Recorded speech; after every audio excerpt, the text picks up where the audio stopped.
Santo, santo, eterno Deus, a Ti toda honra, toda glória, todo louvor, Senhor. Queremos Te agradecer por mais um momento especial, estarmos juntos aqui para recapitularmos o que nós estudamos, meu Deus, durante toda a semana e pedir que a bênção do Senhor esteja sobre todos nós. Que o Senhor nos dê discernimento, sabedoria, para que, meu Deus, ao abrir da nossa boca, as nossas palavras sejam para a edificação da Tua igreja e que seja, meu Deus, para a honra e glória do Teu santo nome, Senhor. Isso nós pedimos em nome de Jesus. Amém. Amém. Muito bem. Boa noite a todos. Vamos então começar nosso momento de recapitulação da lição que estudamos da semana. E o tema da semana é compartilhando a história de Jesus. Cada semana vem um tema mais lindo, mais gostoso de estudar, né? E o pastor Fili realmente tem uma bênção na composição dessa lição, né? Vamos então. O verso áureo diz assim: essas coisas vos escrevi a fim de saberes que tendes a vida eterna, a vós outros que credes em o nome do Filho de Deus. Dornelis ainda não está no som. Irmão David, você pode comentar essa introdução da lição para nós, por favor? Sim. Compartilhando a história de Jesus. Quando nós vamos conhecendo a vida de Jesus, vemos que ela é maravilhosa. Só que ela é tão boa que nós não podemos conter conosco mesmo. E compartilhar a história de Jesus talvez seja o ponto máximo da Bíblia. E para isso você tem 4 livros que iniciam o Novo Testamento: Mateus, Marcos, Lucas e João, são os evangelhos, que vão aí contar relatos de quem conviveu ou quem ouviu relatórios de Jesus. O caso de Lucas não conviveu com Jesus, mas Mateus, João e Marcos, eles estiveram ali mais próximos de Jesus. E nós vamos aprender como que nós podemos compartilhar essa mensagem preciosa do Deus que se fez homem e habitou entre nós. Muito bem. Pois é. Aqui na nota da lição diz assim: como afirmamos em uma lição anterior, nada comprova com mais eloquência o poder do Evangelho que uma vida transformada, né? E na lição de domingo fala sobre o fundamento do nosso testemunho, que é Jesus, né? Irmão Madison, que contribuição o senhor pode nos dar comentando para nós a lição de domingo a respeito desse assunto? Jesus, o fundamento do nosso testemunho. E até assim como complemento da lição de sábado, irmãos, a pessoa pode até questionar as doutrinas, podem questionar o conhecimento que nós temos, mas dificilmente a pessoa vai querer questionar um testemunho do que Cristo faz na vida de qualquer pessoa. É muito difícil. Então, a gente pode simplificar a lição de domingo assim: antes eu estava morto, eu estava no mundo, eu estava perdido, eu estava sem rumo, eu não tinha nenhuma perspectiva de futuro, mas agora não. Agora eu tenho uma esperança de futuro. Agora que eu já tenho Cristo na minha vida, eu tenho um rumo, eu tenho uma direção, eu sei onde eu estou, e eu sei para onde eu quero chegar, e eu sei para onde Cristo vai me levar. Então, se antes eu estava morto, agora eu estou vivo. E é essa o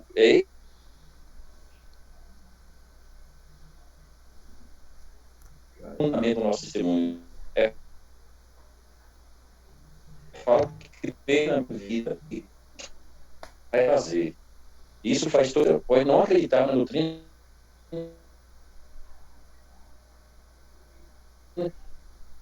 mesmo que ela seja bias, você pode até não acreditar e até questionar tudo que eu acredito, mas jamais você poderá questionar o que Cristo tem feito e faz na minha vida. O irmão Então, Marcos. esse é o fundamento que nós todos temos de ter na nossa vida, né? Sim, irmão. Eu pensei que você havia terminado, me perdoe. Mas contra fatos não há argumentos, né?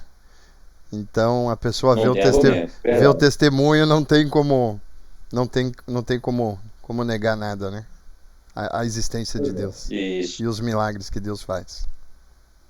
Daí, irmão Dornelles, exatamente. Então, assim, uma passagem muito interessante que tem na lição de domingo, irmãos, fala exatamente sobre isso em Efésios 2:2. Antes, andar segundo o curso deste mundo, segundo o príncipe da potestade do ar, do espírito que atua no filho da desobediência. Mas agora não. Agora você está em Cristo. Isso é maravilhoso, isso é fantástico. muito bem. Agora eu vou fazer uma pergunta para Dornelles, baseada na pergunta. Tá? Pode ser? Baseada na pergunta número 2, Dornelles. Porque as boas obras são essenciais para a fé do cristão, uma vez que nossa salvação não é pelas obras, mas e agora? Bom, ela não é pelas obras, mas tem uma coisa importante. As obras são obra do Espírito Santo na minha vida, ou seja, toda obra boa que eu faço é porque Deus me deu essa condição. Por mim mesmo eu não faria nada, eu daria as costas e tchau. Mas Ele me impulsiona para que eu venha fazer as coisas boas e as grandes obras, porque esse é um testemunho.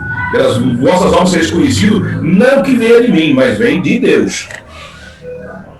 Ou seja, as obras, então, é o resultado de uma vida salva em Cristo Jesus.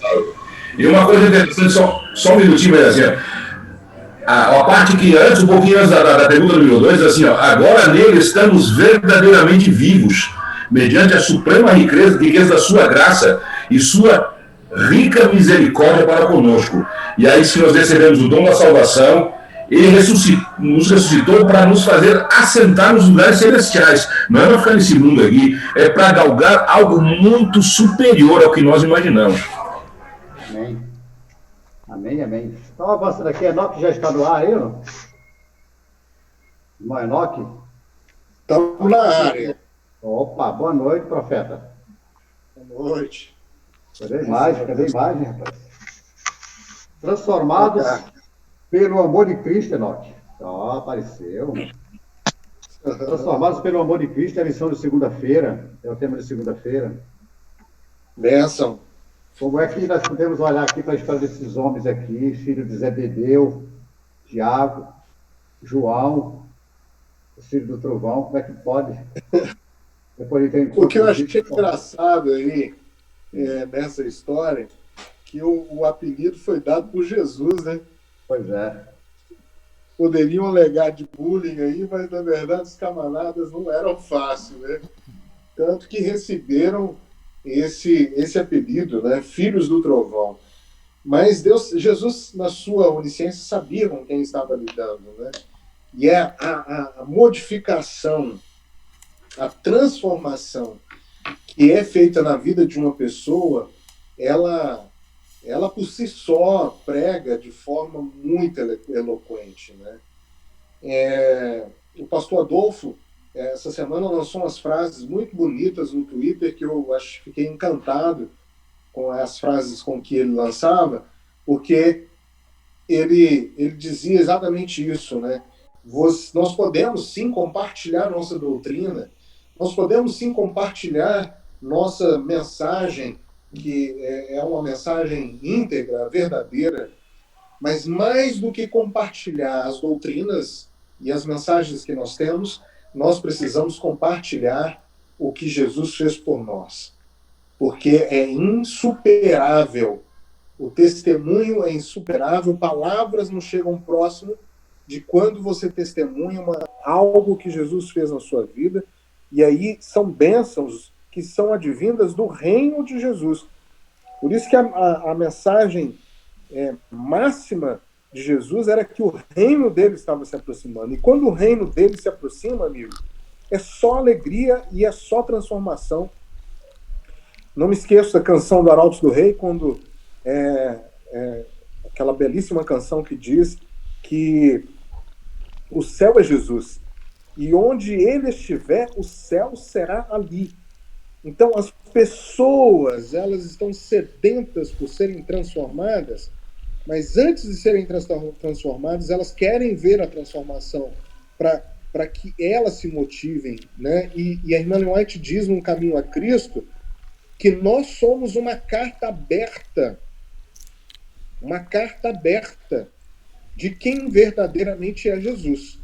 Então, se você vive lamuriando, se você vive reclamando da vida, dos problemas, você está dando que testemunho de Jesus. Por isso que é muito complicado a gente testemunhar que somos seguidores de Jesus, quando, na verdade, a vida inteira de lamúria, de tristeza, de sofrimento, quem vai querer seguir desse jeito? E, na verdade, nesses homens, a modificação ela foi tremenda. Eles saíram justamente de um extremo e foram para o equilíbrio pleno da vida. João, a quantidade de palavras de amor que aparecem nos textos que João escreveu são incríveis. Um camarada que era ríspido, que era grosso, mas é tremendo a transformação que Jesus operou na vida dele. E aí, contra fatos, não há argumentos. É verdade. A irmã Célia está nos ouvindo aí, quer participar da missão? Irmã Célia? Está aparecendo aqui, o iPhone da Célia, de Célia. Não quer, né? Fica à vontade, irmã Célia. Qualquer coisa apareça aí, dê um oi que nós estamos aqui atentos a você. David, no parágrafo abaixo da terceira pergunta da lição, tem um texto de Ellen White que fala assim: o uso da força é contrário aos princípios do governo de Deus. Ele deseja apenas o serviço de amor. E o amor não pode ser imposto, não pode ser conquistado pela força ou autoridade. Só o amor desperta o amor. Mas você poderia nos acrescentar aqui na lição de segunda-feira, baseado nesse texto de Ellen White. Nós já falou tudo que praticamente que João aqui realmente fala sobre o amor com a propriedade inquestionável, né? E Ellen White vem e coroa tudo isso com esse comentário do livro Desejo de Todas as Nações. Diga aí. Ô, Ribeiro, eu diria que, da perspectiva das religiões mundiais, nem todas dão como prioridade o amor. Algumas é fruto do resultado das suas obras. Você fez, você merece. Você não fez, você não merece. Aí, muitos têm dificuldade para perdoar. Quando Jesus vem à Terra, ele demonstra na prática o que é viver pelo amor. E viver pelo amor, quando você deseja alguma coisa e não obtém, você não esmaga o outro, você não mata, você não estrangula, porque o outro tem liberdade. Então, Jesus, por meio da inspiração no Antigo Testamento, diz: nem por força, nem por violência, mas pelo meu espírito. Então, o princípio bíblico é de jamais obrigar alguém a fazer o que ele não queira. O princípio do livre-arbítrio é um princípio que vem do próprio Deus Criador, que não criou robôs, mas criou seres com liberdade. Dessa forma, Deus tem demonstrado para o universo ao longo do tempo qual é o seu verdadeiro caráter. O livro Grande Conflito fala, né? Em todas as coisas, animadas e inanimadas, em sua serena perfeição declaram: Deus é amor. E assim termina o livro O Grande Conflito. Pois Jackson, aqui na lição de terça-feira, fica como tema contando a história de Jesus. Quais foram os primeiros missionários enviados por Jesus? Os primeiros missionários enviados por Jesus foram os apóstolos, não? O texto ele começa fazendo essa pergunta que eu te fiz, né? O texto da lição de terça-feira. Quais foram os primeiros missionários enviados por Jesus? Não foram os discípulos nem os seguidores de longa data, mas homens loucos e endemoniados. Conta a história daqueles homens gadarenos, né? Que, segundo Marcos, ele apresenta um homem, mas Mateus apresenta dois homens. E Ellen White diz que são dois. Então, eu creio que deve ser dois, né? E quando Jesus expulsou deles os demônios, era a legião de demônios, eles, aqui no livro de Marcos, diz que o endemoniado, o ex-endemoniado, se aproximou de Jesus e pediu, deixa-me Ir contigo. Seguir Jesus. Jesus. Jesus falou assim, não, vai. Ele não mandou o discípulo, né? Jesus não deixou que ele seguisse, né? Disse, não, você fica aí. Né? Quem tem que seguir aqui sou eu. E aí ele ficou, mas no sentido que era para ele ficar, naquele momento, servir como testemunha para outras pessoas do milagre que havia ocorrido na vida dele. Porque ele realmente era uma pessoa que estava perturbada, né, espiritualmente. E aí, quando Jesus fez esse milagre na vida dele, ele ficou tão apaixonado por Jesus que ele queria seguir, naquele momento, Jesus Cristo. E Jesus falou, não, você fica, né, no sentido que era para ele servir de testemunha, né? Muito bem. Agora, Dom Neres, esse ex-endemoniado aqui, ele não assistiu nenhum sermão de Jesus, ele não foi preparado, não andou com Jesus, né? Mas ele já saiu dali capacitado para fazer o trabalho, né? Saiu um missionário, pronto. Um missionário, né? Eu acho interessante porque quando você vai em Atos, no capítulo 26, no verso 19, você encontra Paulo apresentando uma defesa para o rei Agripa, e no verso 19 ele fala assim, que ele não foi desobediente à ordem celestial, né? Quando Deus manda ele ir, né? Ele pergunta o que tem que ser feito, e Deus manda ele fazer e sair para pregar o evangelho para os gentios, ele não foi desobediente. E aqui Jesus fala a mesma coisa para esse endemoniado, e ele vai, cara. Comenta para nós aí.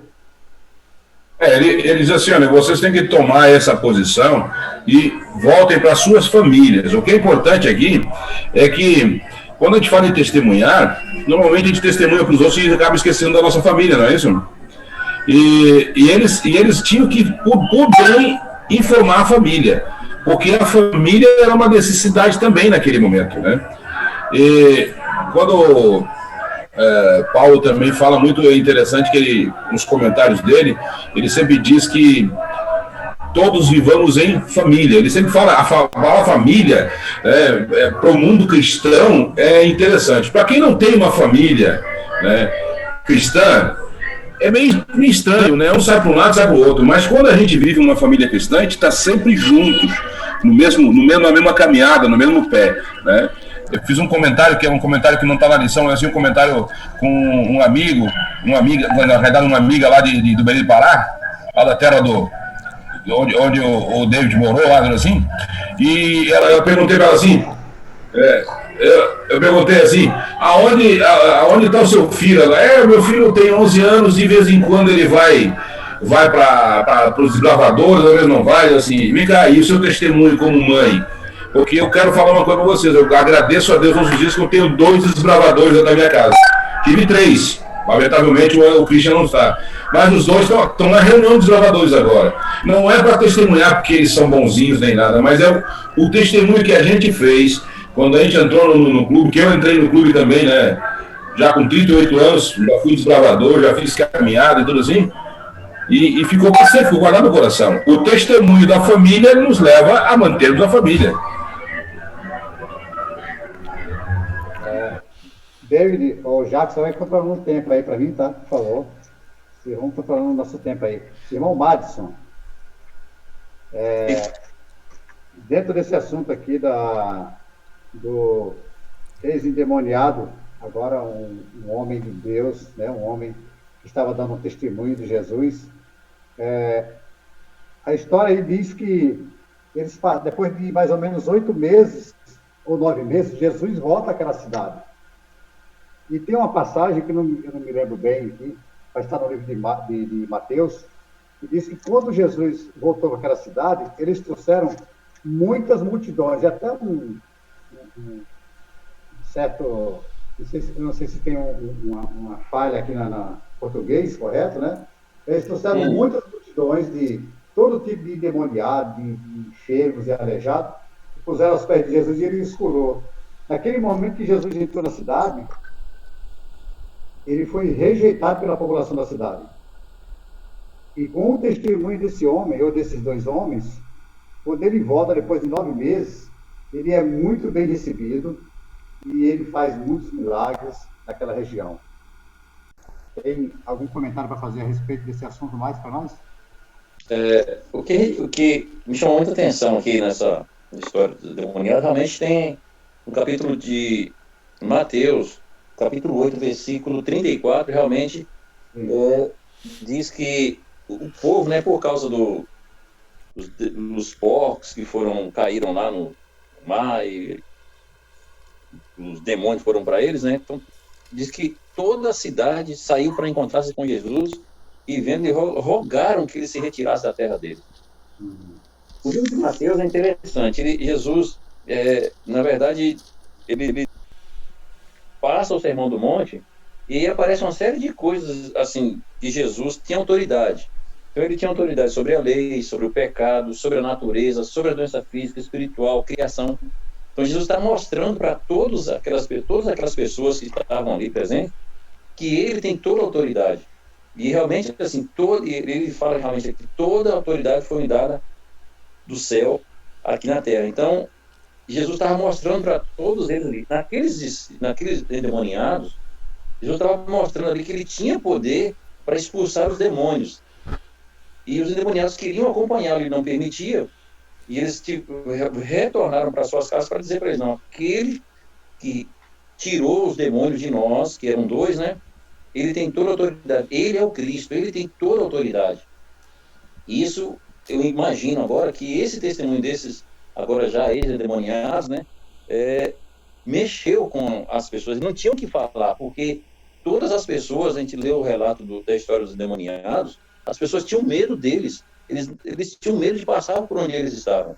Mas agora não, eles ficaram... O relato de Marcos e Mateus fala que quando as pessoas viram aqueles 2 homens falando assim, claramente, sem demônio algum, de forma natural, eles ficaram assim atemorizados. Mesmo assim expulsaram Jesus, mas depois eles reconheceram que realmente aquilo não foi algo comum que aconteceu. Eles reconheceram que Jesus era o Cristo, o Deus que veio salvar toda a nação do mundo. E isso é algo maravilhoso, assim, porque só Cristo tem esse poder, só Cristo é que pode fazer essa mudança e mudar a história de qualquer pessoa. E é isso que todos nós devemos. A lição vem trazendo isso para nós durante toda a semana. É falar o que Jesus fez em nossas vidas. E os endemoniados fizeram isso, falaram. E Jesus mandou eles realmente falar para a família, para toda a cidade onde eles estavam lá, de tudo que Cristo havia feito na vida deles. Muito obrigado, irmão. Profeta, quarta-feira, testemunhando com segurança. E nós temos aí mais uma relação de texto bíblico interessante, né? Volta novamente em 1 João, capítulo 5, e o livro de Hebreus, 1 Coríntios. Fala sobre a certeza da vida eterna e as escrituras, que as escrituras nos dão. Comenta conosco para nós aí essa lição, por favor. Ribeiro, a lição de quarta-feira apresentou o conceito de que nós não podemos viver uma vida ao lado de Cristo pensando que nós estamos perdidos no pecado, que nós não teremos vida eterna. Para isso, tem aqui pelo menos uma dezena de versos para tirar o medo das pessoas. Porque tem pessoas que vivem pensando que no juízo final ele vai se queimar. E a Bíblia apresenta que quem está em Cristo é uma nova criatura. A Bíblia apresenta que quem está em Cristo, as coisas velhas ficaram para trás. Não há uma condenação para quem está em Cristo Jesus. E Romanos capítulo 5 contém 10 bênçãos para quem está em Cristo. A primeira bênção, profeta, está no versículo 1, diz assim: justificados, pois, mediante a fé, temos paz com Deus mediante Cristo Jesus. Primeira bênção é ter paz com Deus. Dormir em paz, descansar em paz, porque você pertence à luz. Há outras bênçãos decorrentes dessa caminhada ao lado de Cristo. E aí, quem quiser se aprofundar mais, pode ler todo o capítulo 5 de Romanos posteriormente. Muito bem, irmão Enoque. Cadê Enoque? Está dormindo.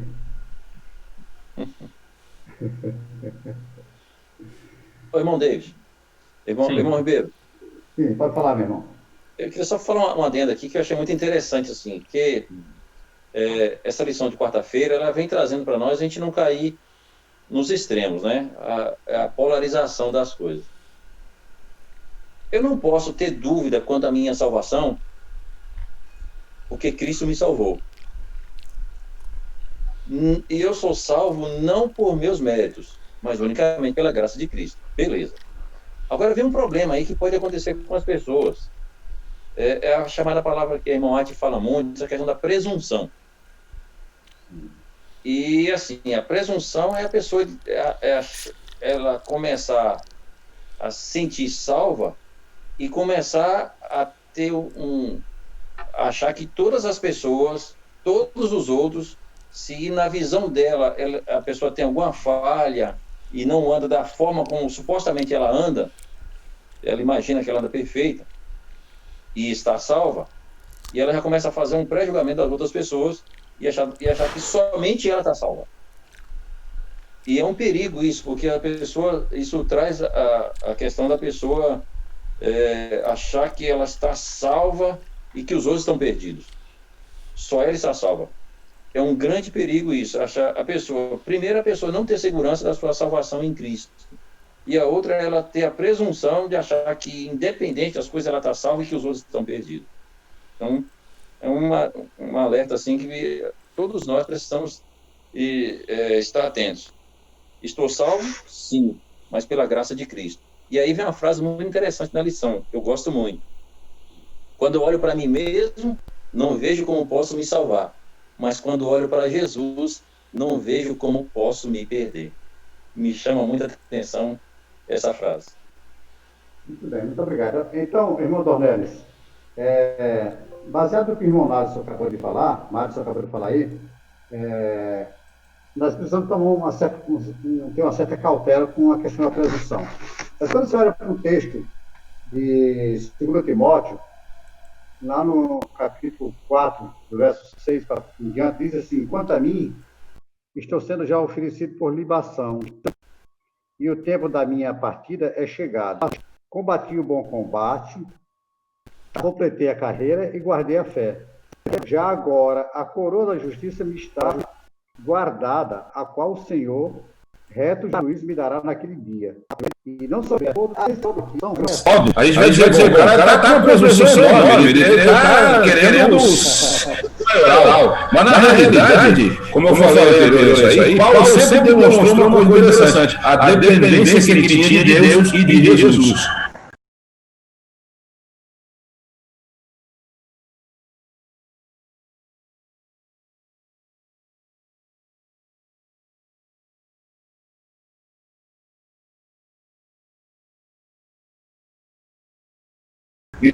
A presunção, ela se apresenta no momento que eu sou presunçoso e acho que sou sozinho. Mas no momento que eu me coloco junto com Deus, tendo das suas promessas e sabendo que a minha batalha foi árdua, mas que eu consegui vencer porque Ele estava comigo, aí não é presunção, aí é certeza de salvação. Aí já é diferente, já é um outro jeito, não é? Como o irmão Matos falou, se eu olho para mim mesmo, eu não vejo como me salvar, mas se eu olho para Cristo, eu vejo tudo e não posso me perder, não tem como. Entendeu? Essa é a diferença. Então, a presunção, ela só vem quando o homem se está sozinho. Quando ele está com Deus, não é presunção. Aí sim é certeza de salvação. O inimigo quer exatamente isso, que você chegue num extremo, né, e levantar dúvidas, mas como o David falou, nós não podemos ter esse tipo de dúvida, porque se olharmos para nós mesmos, não tem. Não tem nada. Assim, eu sempre faço uma pergunta para as pessoas: você se acha salvo ou não? E as pessoas perguntam: e você? Eu digo, eu salvo porque Cristo me salvou. Né? E continuo numa luta tremenda para buscar essa salvação cada vez maior, porque se eu me afastar dele, o abismo vem. Mas como eu quero ficar sempre junto, eu tenho essa certeza. Não é presunção, é certeza de salvação. Na verdade, a luta não seria para se salvar, e sim para não se perder, talvez. Se perder, é isso aí, já vai não se perder. Ou seja, para não desviar de um caminho que é certeza. Não é? Vamos dizer, eu vou daqui para Eunápolis, eu não tenho por que entrar em Veracruz ou entrar em Pindorama, eu vou para Eunápolis, velho. Eu vou direto, entendeu? Exatamente. Bem, e a lição de quinta-feira disse que vale a pena testemunhar sobre Cristo.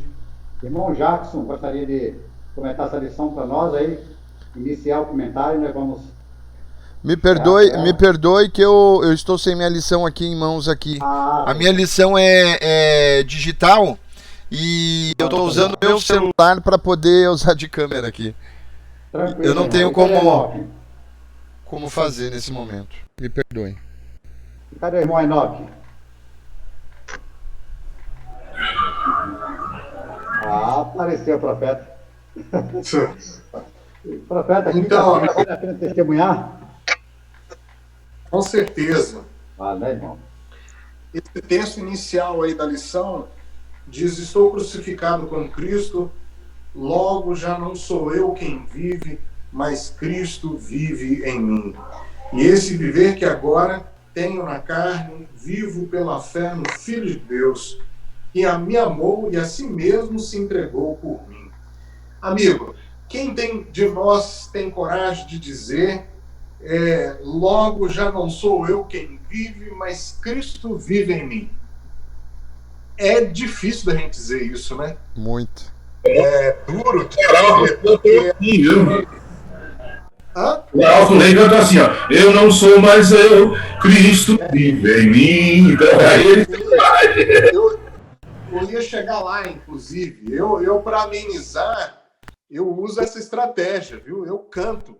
Porque o cantar dói menos aos ouvidos. Dói menos aos ouvidos, né? Já se sente dói menos aos ouvidos. Mas a grande verdade, irmãos, é que nós temos que cantar e declarar que Cristo vive em nós. Essa é a verdade, porque a graça de Cristo ela é suficiente para que nós possamos dizer, como Paulo disse: Paulo não tem nada de diferente de nós, sofreu, passou pelas mesmas dificuldades que nós passamos para enfrentar os pecados no dia a dia. E aí, vale a pena quando a gente diz assim: eu não sou mais eu, mas Cristo vive em mim, porque a gente sabe que é a graça dele que vai suplantar tudo. A irmã White diz lá no Caminho a Cristo que isso é tão doloroso para a gente, porque às vezes a gente pensa que a gente não tem condições de falar isso. Ela diz assim: as nossas falhas, as falhas alheias e os problemas que nós temos são estratégias de Satanás para nos tirarmos desse foco que Jesus vive em nós. Mas quando a gente deixa de olhar para nossas falhas, mas olha para a cruz de Cristo, como aquele senhor lá disse, né? Quando eu olho para mim mesmo, não vejo como me salvar, mas quando eu olho para a cruz, eu não me vejo como me perder. Aí sim, a graça plena chega até nós. E é por isso que nós precisamos de viver essa graça. Porque os textos que nos orientam diz que nós fomos adotados como filhos de Deus. Ora, se nós somos filhos de Deus, somos adotados, né? Foi um processo de adoção, mas é uma adoção plena, é uma adoção que ele garante que nós temos o puro sangue dele, que é o sangue de Jesus que foi derramado na cruz por nossos pecados. E aí, ele vem para nos dar vida e vida em abundância.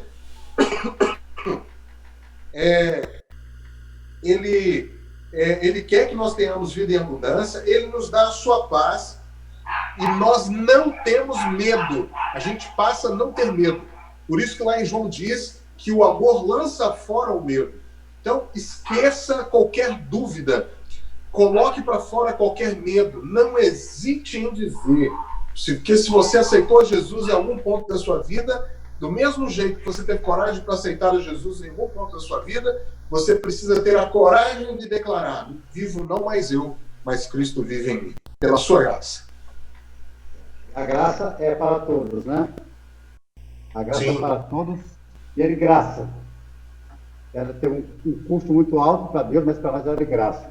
E, irmão Madison, para nós fecharmos aqui, amigo, o tempo está terminando.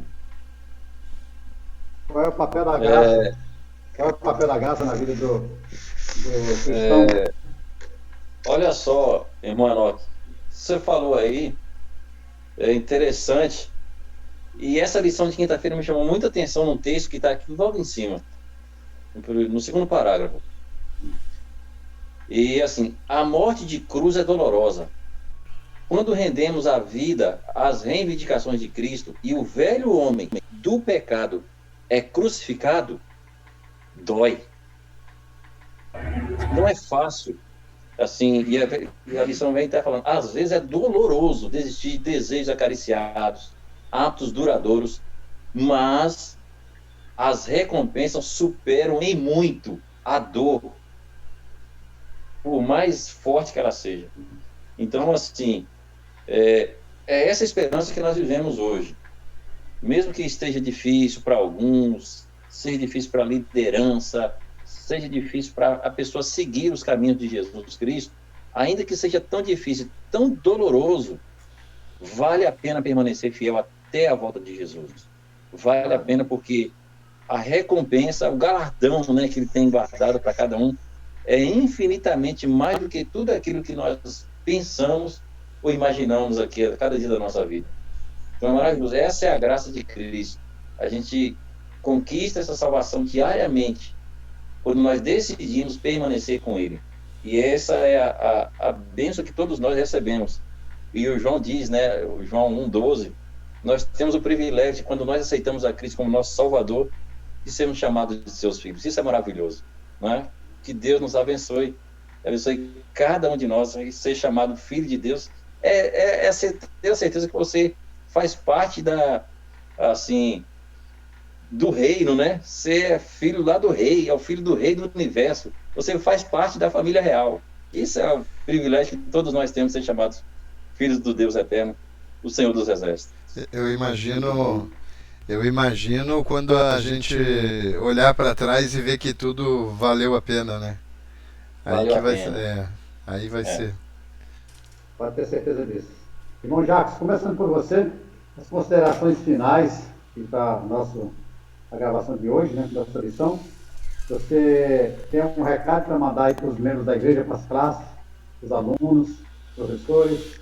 Olha, eu gostaria de dizer que cada um de nós possamos rever os nossos conceitos individualmente, cada um olhe para dentro de si, né?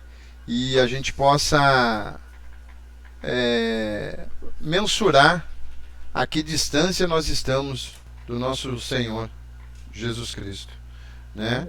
E que nós possamos evangelizar, falar da palavra, falar dele para as pessoas, né? Sair do comodismo, porque se nós temos desejamos tanto que Cristo volte ainda na nossa geração, temos que parar e olhar para pensarmos o que estamos fazendo, qual é a parte que eu estou fazendo para que isso aconteça. Então, esse é o meu recado para as pessoas, para os nossos irmãos, que eu gostaria de deixar. Muito bem, muito obrigado. Irmão Dornelis. Bom, uma das coisas que é mais importante para todos nós, e eu quero conclamar que a igreja faça isso também, é testemunhar. Nós devemos testemunhar sempre. Hoje, quando eu mandei a mensagem de pôr do sol, vocês notaram, alguns devem ter lido, né, que a gente tem que agradecer veio, apesar dos problemas, das dores, das pessoas que falaram mal da gente e pessoas que deixaram a gente triste. Porque toda lágrima, o próprio Cristo diz, toda lágrima vai ser enxugada. As nossas dores não vão existir mais. Então, testemunhando desse amor é que eu vou chegar, galgar um posto mais alto cada vez na caminhada para o céu. Que todo mundo tenha esse mesmo pensamento de louvar o Senhor, né? Quão grande és tu, ó Senhor, né? Amém. E aí, profeta?